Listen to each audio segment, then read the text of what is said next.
આપ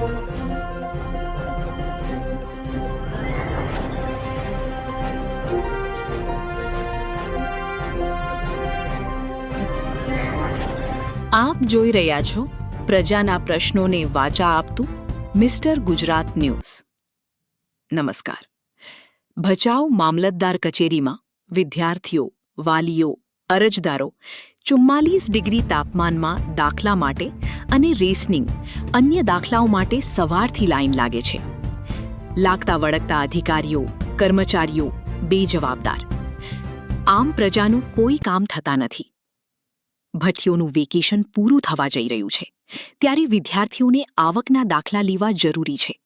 માટે તાલુકાભરના વિદ્યાર્થીઓ, વાલીઓ દરરોજ ભચાઉ મામલતદાર કચેરીમાં ધક્કા ખાય છે, છતાં તેમના કામ થતા નથી. રાશન કાર્ડ, અન્ય દાખલાઓ માટે સવારથી સાંજ સુધી લાઇનમાં ઊભા રહી ગયા પછી કેટલી વારથી 1.5 કલાકથી બરાબર. આ ગરમીમાં તમને તમારા છોકરા માટે તમે કયા કામથી આવો છો? તમે ખરીદથી આવો છો ને ભાઈ? તમે કયા કામથી આવો છો? ખરીદ આવો તમે ભાઈ? ખરીદને બધા આવ્યા છો અને જાતિના દાખલા માટે આવ્યો છો? હા હા, એટલે થઈ જાય છે કામ કે પછી ધક્કા ખવડાવે છે? બરાબર. મામલતદાર ઓફિસમાં કયા કામ માટે આવેલા છો? રાશન કાર્ડ અલગ કરવા માટે. કેટલો સમય થઈ તમે આવો? 12 મહિના.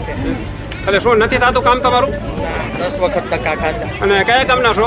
ગામ ચોકપરના. હું ગ્રામ પંચાયતનો વીસી છું અને મારા સફાઈ કર્મચારી અજીત જગ્યા ભાંગી માટે રાશન કાર્ડ અલગ કરાવવા 10 વખત આવ્યા છે. તો શું જવાબ આપે છે મામલતદાર સાહેબને તમને? બસ ક્યારેક સહી નહીં હતું, ક્યારેક કોઈ વસ્તુ સાક્ષી ન મળે એવી બધી.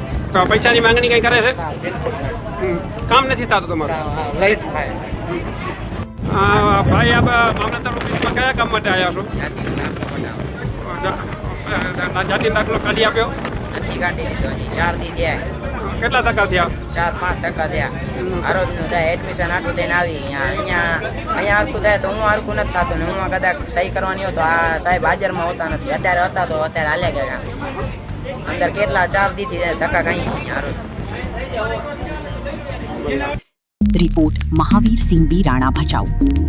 સત્યતાની સાથે સ્પષ્ટવાદ.